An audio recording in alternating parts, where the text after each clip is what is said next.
The New York Botanical Garden, along with Health First and other health-driven organizations, host a Bronx food and farm tour. The Bronx Food and Farm Tour has been a long collaboration with Montefiore Health System, NYC Parks Green Thumb, and our community partners, and we want to showcase all the rich community gardens and urban farms in the Bronx and highlight all the wonderful things that are happening, the abundance of food that's growing, the community members who have been taking care of them for years and years, and everything that's happening in them. Today, right now we're at Taqua Community Farm. It's the last stop of our 4-stop tour of the Highbridge Gardens.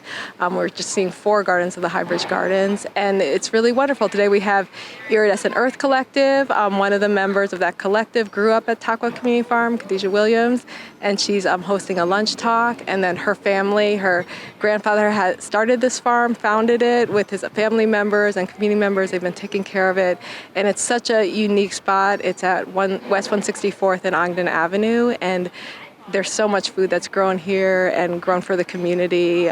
Children play here. It's such a beautiful spot, and hopefully everyone can come and visit it. This tour is part of our food insecurity work with the New York Botanical Garden, making sure that we're helping to educate Bronxites about how food is grown, about how it's prepared, and how it's consumed, and making sure that they're picking the healthiest options each and every time that they can. This food tour provides a major step in helping the Bronx become a healthier borough. For BronxNet, this is Kairi Moody.